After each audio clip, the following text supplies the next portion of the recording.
نحمده ونصلي على رسوله الكريم اما بعد فاعوذ بالله من الشيطان الرجيم بسم الله الرحمن الرحيم ربي اشرح لي صدري ويسر لي امري واحلل عقدة من لساني يفقهوا قولي۔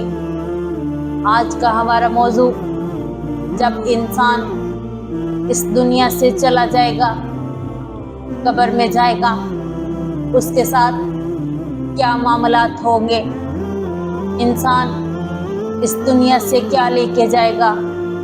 تین چیزیں مرنے والے کے ساتھ جاتی ہیں۔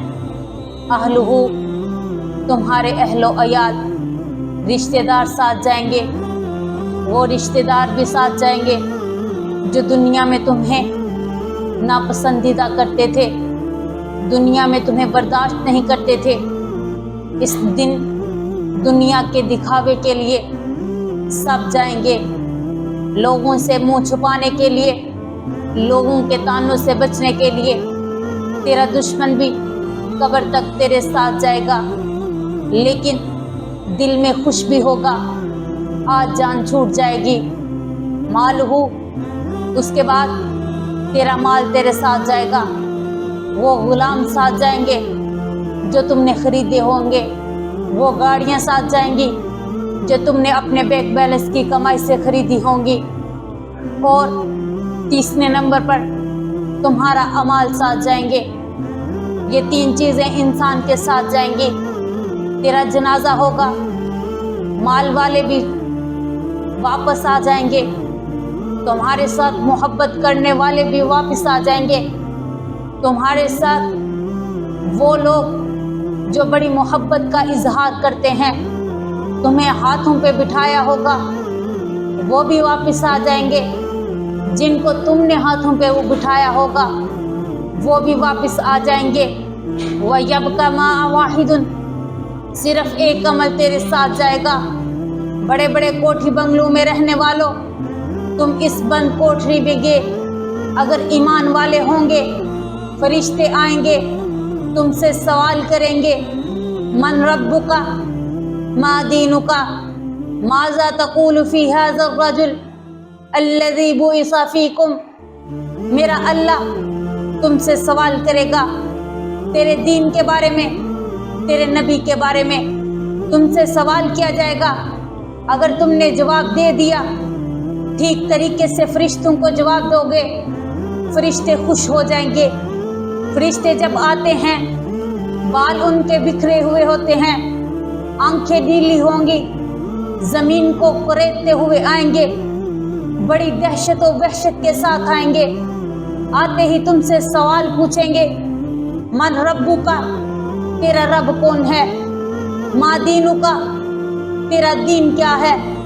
دنیا میں رٹا لگا کے یاد کر لو گے، ہم قبر میں جائیں گے، اس دنیا سے چلے جائیں گے، جواب ہم نے یاد کر لیا، ہمارا رب تو اللہ ہے۔ لیکن یاد رکھیں، جواب ان لوگوں کو آئے گا جو رب کو سجدہ کرتے ہوں گے، دنیا میں رب کی عبادت کرتے ہوں گے، جو اللہ اور اس کے رسول کے حکموں کی فرما برداری کرتے ہوں گے، شرک سے بچے ہوئے ہوں گے۔ اسی طرح وہی لوگ تم کو جواب دے پائیں گے، فرشتوں کو جواب دیں گے، اللہ ربی، میرا رب اللہ ہے، میرا دین اسلام ہے، ہم اللہ اور اس کے رسول پر ایمان لائے ہیں۔ صحیح جواب دو گے تو آسمانوں سے جواب آئے گا، صادق عبدی، اے میرے فرشتوں، میرے بندے نے سچ کہا ہے۔ افرشوا فراش الجنہ، اے میرے فرشتوں، اس جنتی بندے کے بچھونے جو ہیں جنت سے لاؤ اور وہ بچھاؤ۔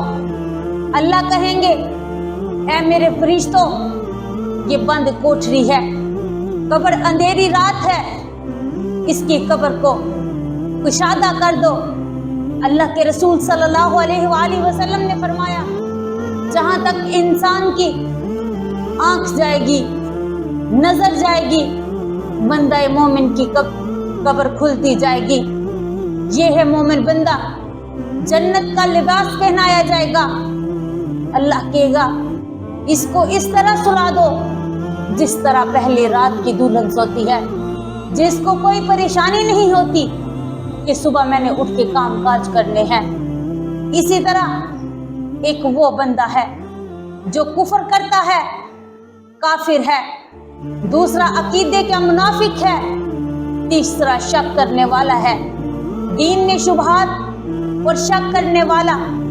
ان لوگوں سے سوال کیا جائے گا، فرشتے کہیں گے من ربو کا، جو قبروں میں سجدہ کرتا ہوگا اللہ ذوالجلال کے مقابلے میں کسی اور کو سجدہ کرنے والا ہوگا، کسی اور کی عبادت کرنے والا ہوگا، کس طرح وہ سوالوں کا جواب دے گا، کس طرح وہ اللہ کے رسول صلی اللہ علیہ وآلہ وسلم کا اطاعت گزار ہوگا۔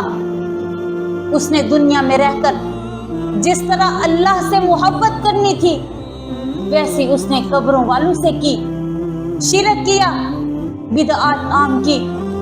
اسی طرح اللہ کے رسول صلی اللہ علیہ وآلہ وسلم نے فرمایا ایسے لوگوں کے لیے قبر میں عذاب ہے، وہ سوالوں کا جواب نہیں دے پائیں گے۔ تم رب کو سجدہ دنیا میں رہ کر نہیں کرتے اور تم نے کہہ دیا اللہ ربی، میرا رب اللہ ہے، میں نے اس سوال کا جواب یاد کر لیا کہ میرا رب اللہ ہے، میں جا کر جواب دے دوں گا۔ ایسا نہیں ہوگا، دنیا میں سجدے کیے ہوں گے تب ہی جواب کی ہمت ملے گی تمہیں، ایسے نہیں ملے گی۔ اللہ تعالیٰ سے دعا ہے اللہ ہمیں صحیح معنوں میں قرآن و سنت پہ چلنے والا بنا دے، اپنی عبادت کرنے والا بنا دے، آمین ثم آمین۔